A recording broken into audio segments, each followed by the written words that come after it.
ఇల్లు నుండే కార్యక్రమం ఒకటి ఉంటుంది. చాలా గొప్ప కార్యక్రమం. ఎందుకంటే మల్లన్న పండుగ పట్నం వేస్తున్నామంటే ఆ ఇల్లు గల్లలు కళ్యాణకర్తలు ఎవరైతే ఉంటారో ఒక వారం రోజుల నుండే వాళ్ళు మెంటల్గా ప్రిపేర్ అయి ఉంటారు. అంటే సాత్వికంగా మల్లన్న పూజ మన ఇంట్లో చేసుకుంటున్నాం, మల్లన్న పండుగ ఆ పట్నం మన ఇంట్లో చేస్తున్నాం కాబట్టి చాలా పవిత్రంగా ఉండాలి, మన ఇల్లు శుద్ధిగా ఉండాలని చెప్పి వారం రోజుల ముందు నుంచే వాళ్ళు బట్టబాతలన్నీ పిండేసుకొని ఇల్లుని శుద్ధి చేసుకొని కార్యక్రమం సిద్ధం చేసుకుంటారు. ఒగ్గు పూజారులు వచ్చినప్పుడు వాళ్ళ కాళ్ళకు నీళ్ళు ఉంపి వాళ్ళను సాధారణంగా ఇంట్లోకి ఆహ్వానించిన తర్వాత వాళ్ళు ఇంట్లోకి పోయిన తర్వాత మల్లన్నను ఆరాధిస్తారు. ఫస్ట్ ఆరాధించేటువంటి ఒక చిన్న గేయాన్ని మీకు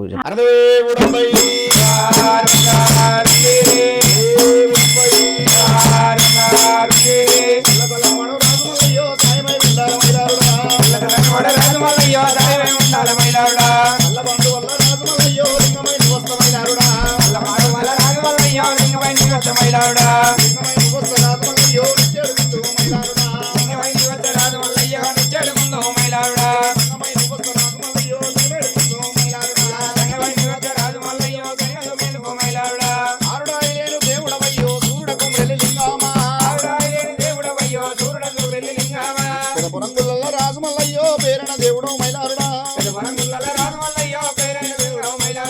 ఐలేని గుల్లల్ల రాజమల్లయ్యో ఆనందపరుడు మైలారుడా, కూరలి గుల్లల్ల రాజమల్లయ్యో కోలటగాడు మైలారుడా, ఓదెల గుల్లల్ల రాజమల్లయ్యో వంపైన దేవుడు మైలారుడా, బండారు గుల్లల్ల రాజమల్లయ్యో బండారు దేవుడు మైలారుడా. ఇది ఒక గంట సేపు ఉంటుంది మా పద్యం. గంట సేపు తదేకంగా మల్లన్నను కొలిసేటువంటి వ్యవస్థ. రాగానే వాళ్ళకు మైండ్ ట్యూన్ అంటే ఒక ట్యూన్ చేయాలి. ఇప్పుడు స్టార్ట్ అయింది, ఇక 3 రోజులు ఇదే పవిత్రతను కొనసాగించాలి అని చెప్పేటువంటి మల్లన్న నేపథ్యాన్ని, మల్లన్న గొప్పతనాన్ని చెప్పేటువంటి గొప్ప ఒక పాట.